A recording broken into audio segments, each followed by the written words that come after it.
My name is Karen. I'm 30 years old, married for 2 years, and work as an office worker. My husband, Robert, is 5 years older and works for a major corporation. Robert has always lived in the neighborhood, and me being an only child, he was like my big brother to me. But once we started working, we moved away from our hometown and lost touch. We ran into each other at a local festival 3 years ago and got in touch again. Soon, we realized we had developed feelings for each other and started dating. We got married shortly after that, and our parents were delighted. However, soon after our marriage, Robert's company went bankrupt and he became unemployed. I supported us financially during that time, and Robert worked hard to find a job. After about 6 months, he finally secured a position in the current company, so we breathed a sigh of relief. Not only that, but Robert has shown remarkable growth at his new workplace and is now being considered for a promotion. Things were going well until Robert started turning outright arrogant. I don't know how much he makes because he hands me cash for living expenses, but he seems to be earning a decent amount. He has begun to flaunt his wealth, collecting expensive watches that he doesn't even wear, and going on so-called business trips. Robert usually comes home late, so it's a given that he doesn't do his share of housework. If I point out what he hasn't done, he tries to solve it with money. Did you clean up? Oh, I forgot. But you're home more, so just do it without complaining. I can give you extra pocket money if you want.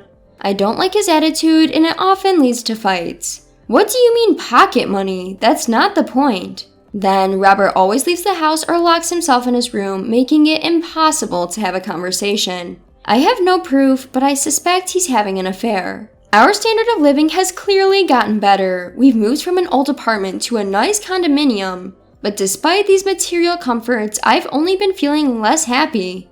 One day, while I was at work, I received a phone call. Your mother collapsed! It was my father on the line. I rushed to the hospital, but it was too late. My mother had a chronic illness that worsened, and she had collapsed at home. By the time my father came home, it was already too late. In deep sorrow, I started preparing for my mother's funeral with my father. I called Robert multiple times, but he didn't answer. He finally called back around the usual time he gets home. I picked up the call from Robert. Karen, why aren't you home? You called me several times during work. What's going on? Robert, arriving home, finally realizes that I'm not there and calls me. I'm sorry, Robert, my mom, she passed away. I tell him, holding back tears. But the response I get is unimaginably harsh. What? She passed away? Don't call me for something like that. Such a nuisance. I was stunned by his words and couldn't hold back my tears anymore.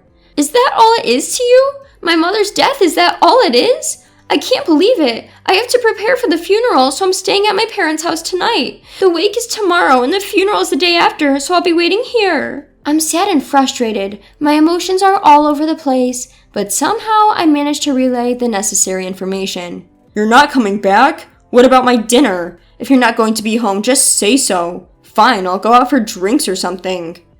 Robert's words just passed right through me. What time can you make it tomorrow? I managed to squeeze out those words. Tomorrow?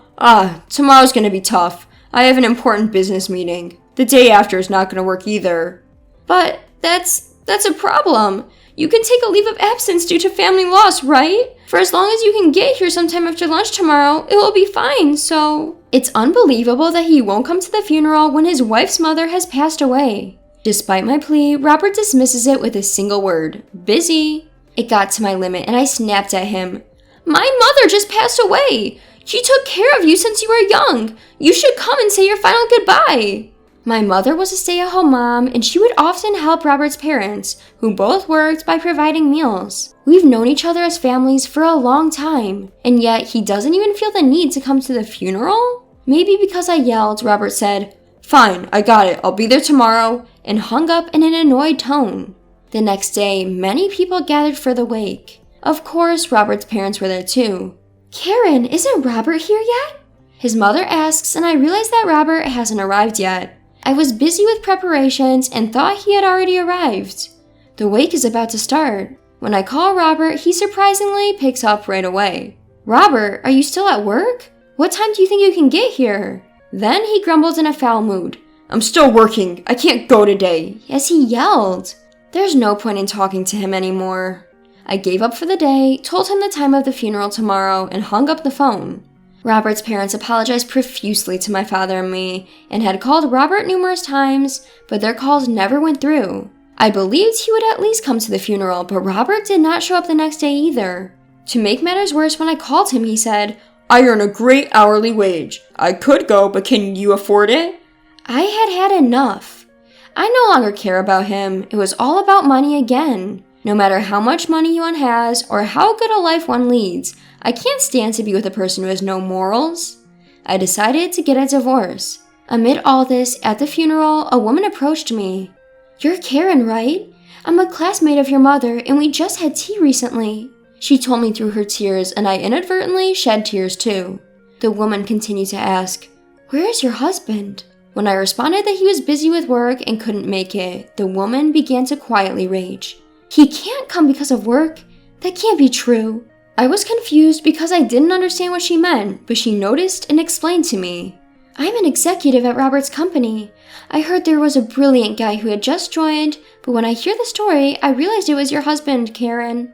But he seems to have started slacking off at work recently, and apparently there were complaints from clients just yesterday too." I was surprised to hear this, but perhaps the reason he yelled when I called him yesterday was because he was in a bad mood due to that complaint. I wanted to know more about it, but the lady, being considerate, left without delving deeper into the conversation. That night, I once went back home and packed all the essentials. Robert was not home yet and didn't answer his phone either. I left a note saying I'd be going to my parents' house for a while and left the house. The next day, I got a message from the executive woman. It seemed that Robert had submitted his leave of absence and was off again that day. But when I told her that he had not shown up for the funeral after all, she muttered, "I figured," and told me everything. At last she said, "I think he will be fired on the spot. The next time he comes to the office, his seat will probably be gone." The call from Robert came the following night. "When are you coming back?" He sounded grumpy, but I wasn't afraid. I had no feelings left for this man anymore. "I'll be picking up my things soon." "Huh?" "I won't be coming back." "What are you talking about?" Robert responded in a ridiculing tone. "Let's get a divorce."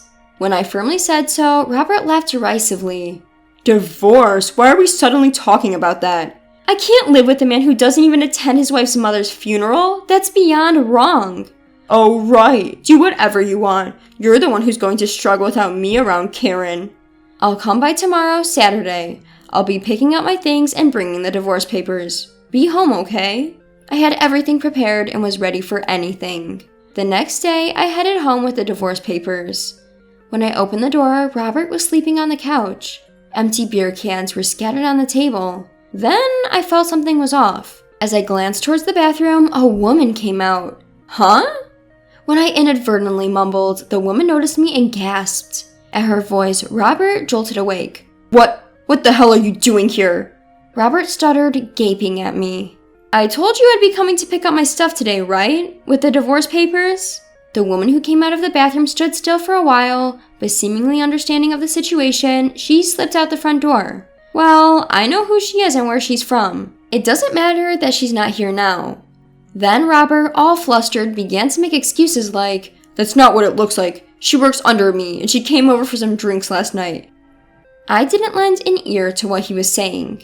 "I don't care about that right now. This is our property division agreement, and these are the divorce papers. I don't want to drag this out, so please go over and sign them quickly." Then, as Robert skimmed through the property division document, a smug expression spread across his face.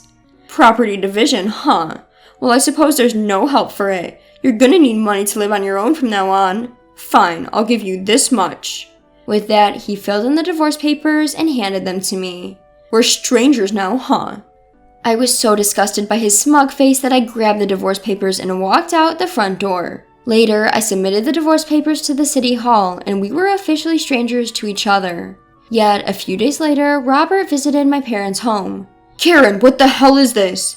Oh, it arrived, didn't it? What Robert had in his hand was a bill for alimony. It was something I had claimed through my lawyer. "Damages? What's that about?" It says right there. It's for the emotional distress you caused me with harassment and infidelity. Robert had been leaving all the household chores to me and had also verbally abused me.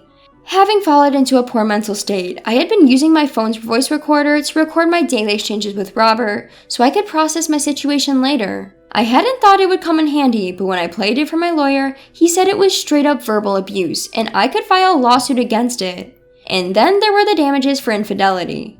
Robert, you've been coming home late recently and I thought you were acting strange. You've been cheating, right? I really believed you wouldn't do something like that, Robert. When I said this calmly, Robert snapped back. No, that's not true. I haven't cheated. You're talking about that woman the other day, right? We all went drinking and she ended up at my place because she missed the last train. There's nothing between us. You got it wrong. Robert denied it persistently. Why do you think I overlooked that woman running away that time? Because I had other evidence. Yes, I am aware that she works under you. You shouldn't have taken any leave of absence just to go on a trip with her.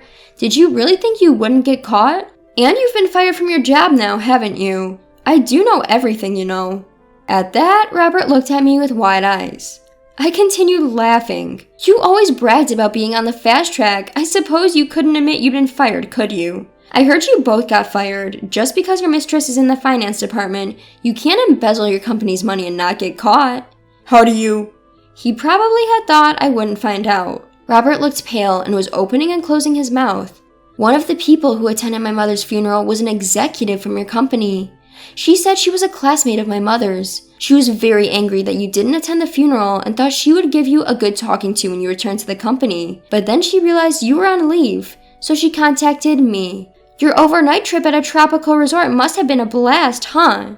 With that, I thrust the evidence photos I had been keeping at him. Hey, this is... Robert was visibly paled. Detectives are amazing, aren't they? I never thought they could gather so much evidence. When I received a call from the female executive, my gut feeling was triggered. When I left a note saying I'd be gone for a while, Robert must have assumed he was free to go somewhere. If my gut feeling was right, he was cheating.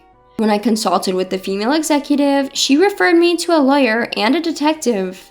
I'd heard that detective services were expensive, but I was certain something would come up in a few days. If so, I could hire them for just that day, and if I can claim damages for his infidelity, it would offset the cost of hiring a detective. I decided to hire them with that in mind. On the day of the farewell ceremony, Robert came home and found out that I won't be coming back. He then left for a trip with his lover on the next day. Enjoy your little affair vacation, not knowing a detective is tailing you or that you've been fired? Must have been a surprise to return to work and find your seat gone, right? Finally, Robert opened his mouth. So, it was all your fault. I couldn't help but laugh hearing that. What did I do? You were the one misusing your leave and embezzling your company's funds, weren't you? I straight up told him. Just because you're jobless now doesn't mean you can avoid paying me alimony. We'll also have property division, and you should be able to pay it all by selling off your unnecessary watch collection. I want my money, and I want it now.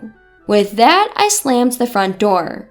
When the female executive called me, she said I thought so because she noticed a suspicious movement of their company's funds. The one in charge of accounting, my husband's lover, was suspected. And because she had heard rumors about Robert having an affair with her, she looked into it thoroughly on the same day, and sure enough, they were carrying out an embezzlement. That's probably how they were financing their affair. Both were fired on the spot, it seems. Later, Robert transferred the entire amount of damages at once. I have no idea what he's doing or where he is now. I haven't heard anything, and frankly, I don't care. Despite everything, I am grateful for this outcome. If it weren't for this, I would have never considered breaking up with Robert and would have continued to suffer. Maybe this was the final lesson my mother wanted to teach me. I'm all fine now. I'm living well now so I can take care of my father.